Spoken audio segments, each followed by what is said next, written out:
मुझे साफल्य मंडित कर समस्त को कहबी समस्त जोरदार करताली देकर उत्साहित करा आमे समस्ते जानते जितेबाला दशंधि धरिकी आमे माने आकु आमे अतिक्रम करी 1947 मसीह जितेबाला आमे स्वाधीनता ग्रहण कलु ता पूर्व जन को जे भारत को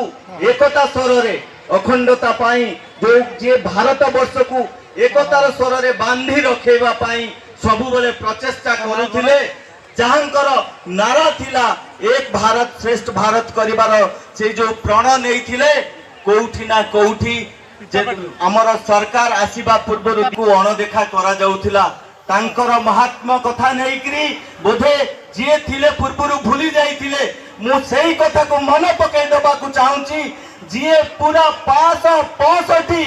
भारतीय राज्य को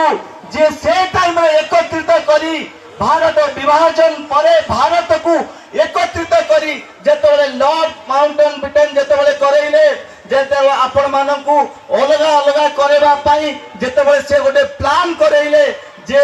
जे भारत रे रहिबा को चाहते रही पारिबे जे पाकिस्तान को जीवा को जाई पारिबे जे स्वाधीनता हिसाब रे रही पारिबे किंतु से बेले जने लोक जे कि आगु को आसी समस्त को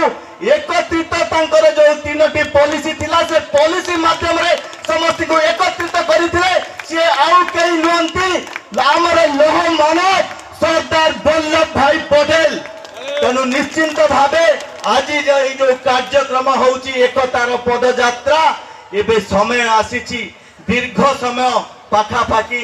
76 ईयर पर्यंत तांको केही खोजु नथिले 2014 परे जेतेबेले नरेंद्र मोदी सरकार आसिला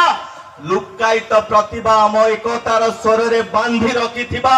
लोह मानव को खोजिकरी आमे केवल तांको सम्मान देवा कथा नहीं नुह तांकर भव्य मूर्ति करैलु जहा कि सारा विश्वर सबुठु उच्चतम मूर्ति करैलु स्टैच्यू ऑफ लिबर्टी कथा आपण माने सुनिथिबे किंतु स्टैच्यू ऑफ यूनिटी कथा आम भारत वर्ष रे हैला गुजरात रे हैला आपण माने समस्त देखिथिबे तेणु समस्त को मु आजिरा दिन रे गोटे कथा कहबी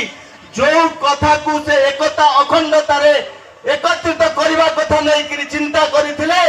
2014 परे आपण माने देखुथिबे जो शासन भार आपण यशस्वी प्रधानमंत्री नरेंद्र मोदी को हाथ रे देले से एकतार स्वर आपण माने विभिन्न समय रे देखि पारुथिबे आम मानको पाखु को